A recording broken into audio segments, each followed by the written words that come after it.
Hey, how's everybody doing? Welcome to the Sportsman's Quest videocast slash podcast coming soon.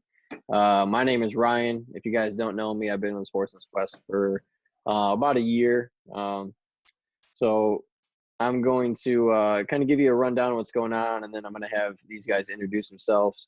So basically what we're trying to do is just promote hunting in general, but specifically turkey hunting right now, and just give you a rundown on basically what we do to get ready for the season. Whether it's finding birds, finding property, preparing a bow or a gun, whatever it may be. We're just going to kind of give you a step-by-step on what we do. Hopefully we help you guys out if you're just new and learning.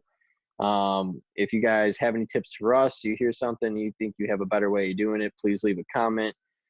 Just to, help us out. We're always here to learn and grow and, have fun at the end of the day. So I'm going to pass it up to Jake. Let him introduce himself. How's it going, guys? I'm Jake. I'm newly added to the Sportsman's Quest crew. I've been hunting turkeys, hunting deer, kind of hunting this outdoors in general since I was 10 years old. So yeah, hopefully I have some good advice for you guys. Off to you, Aaron. Hey guys, I'm Aaron. I've been with Sportsman's Quest for about 2 years now. I've been turkey hunting for about 6 or 7 years, I think since I was 16 or around there. Been pretty successful, so hopefully we can help you guys out too. Awesome. So the first thing that we're going to talk about is how to find property. So if you don't already have private property, hopefully some of these tips that these guys lay out for you, will help you gain access and permission, and make sure you stay legal in doing so, unless you're obviously hunting public land. But I know Aaron's going to start us off here, and, he definitely has a lot of really good tips that you probably want to think about. So go ahead, Aaron. All right, so yeah, when I first started turkey hunting, I didn't have any property to hunt, just because I mainly hunt state land up north for deer hunting. So for turkey hunting down here at home, we had to find property, and it was actually easier than I thought it would be. Most of the time when you're looking for property for deer hunting, at least, you're kind of turned away a lot, and people don't really want you hunting their deer. But turkey hunting, there's less people that turkey hunt, so it's a little bit easier as far as that goes. But through the years, we've figured out kind of what to do. For the past few years, we've been using Onyx a lot, Onyx Hunting, the app. I don't know if everybody knows it. Most people do. Kind of what we do is just drive around glass fields, look at fields. If there's consistently turkeys there, we will find who owns that property, look them up on Facebook or however we have to get a hold of them. We have to go knock on their door, that too. And you will hear no a lot, but you will be able to find some spots doing it that way. That's a good way. Another thing that me and my dad thought of was newspaper people, mail people, buses, people that are driving the roads every morning.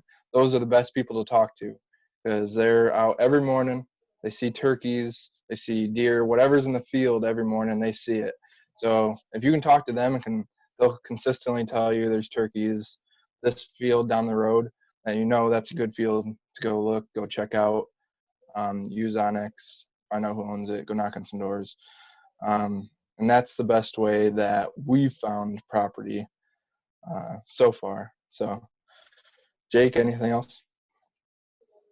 Yeah, so kind of going off what Aaron said, like driving around and glassing the fields and everything. Like, so I kind of grew up in a rural area in Jackson County, and I always had a private land place to hunt, but I had the opportunities to hunt some other pieces of property.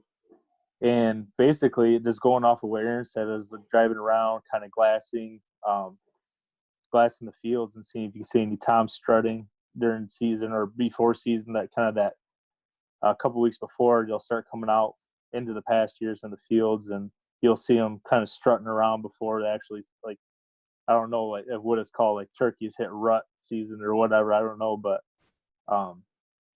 and another thing about like knocking on doors, a big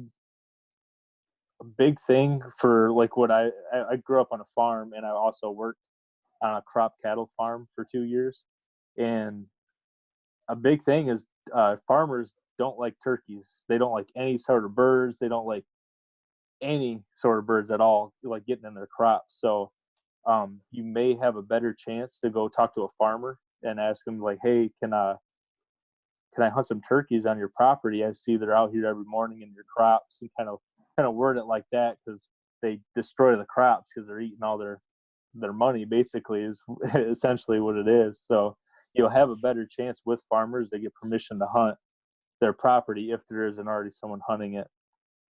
So, but yeah, like you're knocking on doors, the worst they can say is no. Then you move on to the next door. Even if you can get a property next to where the birds are every morning, maybe they're roosting on that property, and you might be able to cut them off before they hit that field in the morning, or you never know. You just have to ask. Worst they can say is no.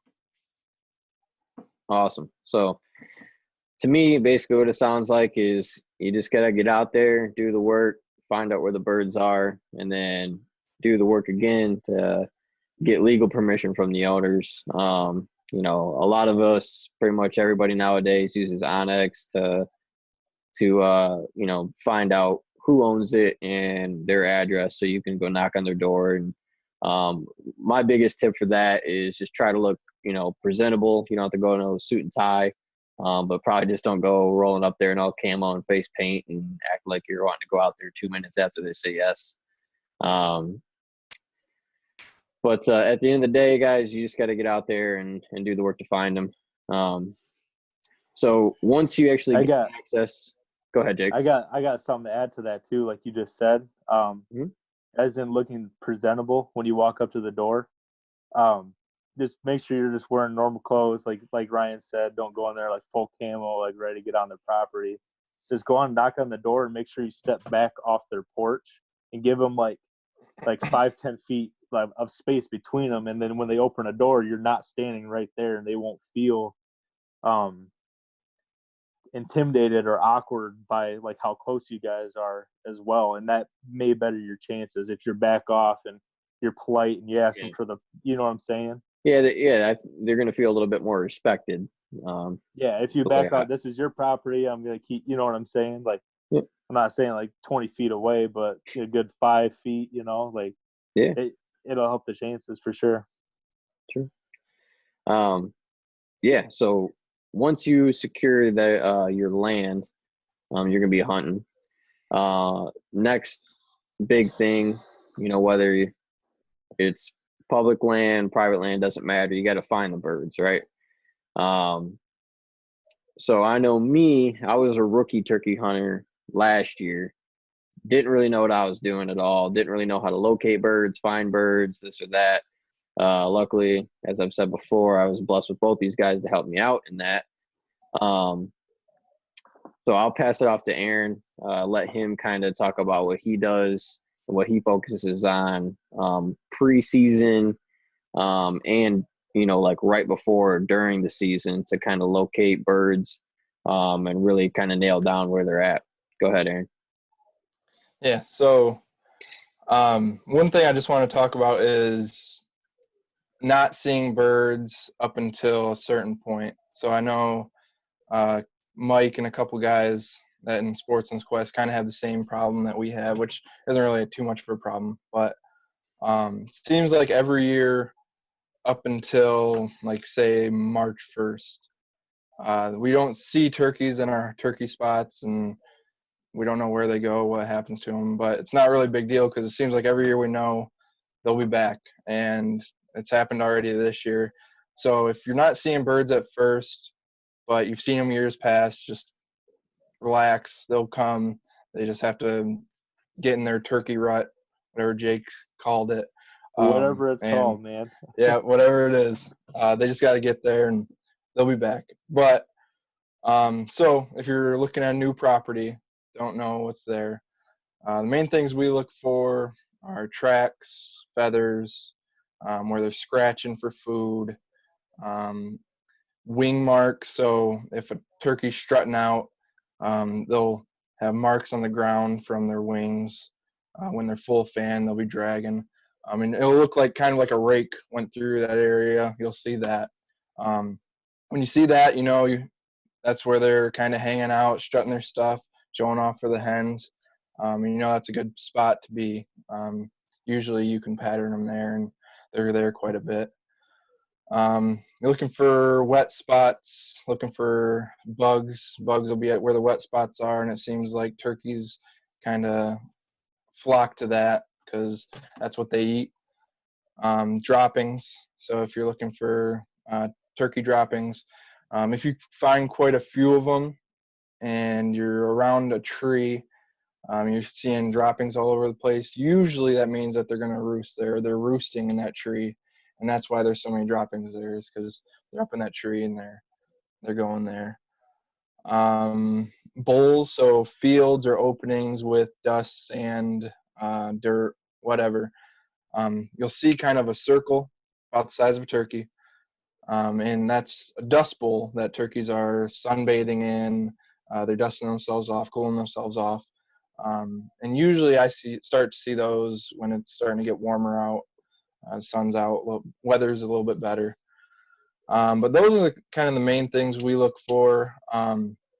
Along with that, we're always watching the field. If you have a field, you can do that. If you have woods, it's kind of hard to watch it. But if you have a field, you can drive up there, glass the field, be watching the turkeys, watch where they go, where they're coming from, and just see what they're doing on a daily basis, pretty much. So, Jake, anything else? Yeah, so you're going off of. I actually had a question. Do you utilize trail cameras when you're scouting for turkeys at all? We do sometimes. So that's another good thing that could be used. We haven't this year, but in years past, where if you think you know where they're roosting at and they're coming to a field through the woods or something, and they have a pretty specific path or area that they're taking, it's a great spot to put trail cameras. That's how we've done it in the past, and yeah, it's definitely, I can see when they're coming through. You get the time and date, so 10 in the morning every day they're coming through here, and that's a good way to pattern them for sure. Yeah, the reason why I asked that question is because I'd never really scouted for turkeys like preseason, like you have looking for the tracks, and I'm experienced with the dust bowls and the drag marks and everything, and I've seen them, like either a bird came through setup and it was like a Jake coming through and they're kind of doing their strut thing, and I see them like that. I mostly like when I'm going out to hunt a turkey, like hunt turkeys, I guess. Kind of locate them, and that's how I do my scouting. Like I go out the night before, like later, like just before dark or as it's getting dark, they'll get up in their roost, and I'll hit an owl locator call. And it's just a couple hoots, and it depends on how active the turkeys are, but most of the time they will light up, and you can find out where the roosts are, and then I plan that next hunt like for that next morning, and I would hunt kind of off the roost and try to basically hunt that way. Um, I have used the crow call during the day because most like crows are mostly during the day, afternoon, like noonish times if you're out like midday. And I've had some luck locating turkeys and like using the crow call, but I've never been able to get on a bird like quick enough for like to either move away from the crow or something like that. But yeah, so that's basically like that's how I always hunted birds. Is I go out either like I'll just go out like midday or like late morning if I'm going for the evening hunt, and I'll either like I like use a mouth call, so I'll hit a couple clucks or like do like one of my cadences through the mouth call and see if I can get a tom to strike up, and I'll kind of like maneuver my way that way, I guess. So I've never really been a part of the scouting for turkeys and in that sense. So you're more the I don't want to say last minute, but the night before guy that's going off of sound and. There's nothing wrong with that. No. No, Yeah, there's nothing wrong I with it. mean, I was just trying to get your strategy. yeah, that's the way I've always hunted them. I go out the night before and I'll hit that locator call. I'll find out where they're roosting, and I know, like, in the area that I hunted in private land, we have swamp. Like, there's this massive swamp where I hunt, so I kind of know where the turkeys go. I guess I do kind of do a little pre-scouting, as in, like, I'll see turkeys tracks when I'm walking through the woods. Either if I was going on just a spot stalk kind of hunt, like what I was saying, where I try to locate the turkeys with the turkey call sequence or like that crow call, I'll see the track, so I know where the turkeys are moving. So I try to set up off the roost from the night before, me locating them that next morning, and try to get them that way, Yeah. So one thing that I've really been looking for with this preseason scouting, and Aaron, I'd like you to kind of touch on this a little bit more specific. It's like I said, last year was my rookie year for turkey hunting, so I'm still super new at this. So that's why I've been taking like preseason very seriously. I don't know if it really can make a difference or not. I guess we're going to find out. But one thing I've been really looking for is a lot of scratching, mainly because, in my head, that's going to be the most obvious thing, is when they're flying down from the roost, they're going to be obviously, making a ton of damage to the leaves in the ground and this and that. And in my woods, I know where most of the turkeys roost. At least I think so anyway. That's what they did in deer season. So I guess we're going to figure it out. But I went back there like last week and there's still a ton of sign. So Aaron, do you think that scratching is like one of the more important things to look for if you're like really preseason scouting? I definitely think it's important. Yeah. It's just like deer hunting. If the does are around and it's rut time, the bucks are going to be where the does are. And most of the time, it seems like the hens are the ones scratching. As long as the toms are hot, it seems like the hens are the ones scratching. So if the hens are there, there's going to be toms there. It's just a matter of time if the toms are with them or if they come to find them, they'll be there. And I kind of wanted to touch on what Jake said. Me and Jake do very similar things. Like, we go out the night before also, and we'll actually go out a week before, 2 weeks before also, just see where they're roosting. We'll go out like in the morning, just sit there and hear them. And if you can hear where they're at in the morning, and get out real quick before they hit the ground, you just know where they're roosting. Typically they'll roost in the same area. So then you have a good idea. So then the night before when you go, you can really pinpoint them, but you have a good idea of where they're at. You can pinpoint them exactly where they're at, and that's what we do also. So that's a good thing. But yeah, scratching, I would definitely look for. We use that a lot, mainly in the woods. It's easier to see in the woods for sure. Awesome. All right, guys, this concludes today's episode. Thank you guys for listening or watching if you're on YouTube or Facebook or whatever.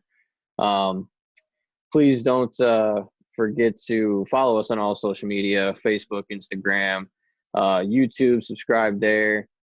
We also have a new website that we just launched. So we have apparel on there, hunting equipment, you name it.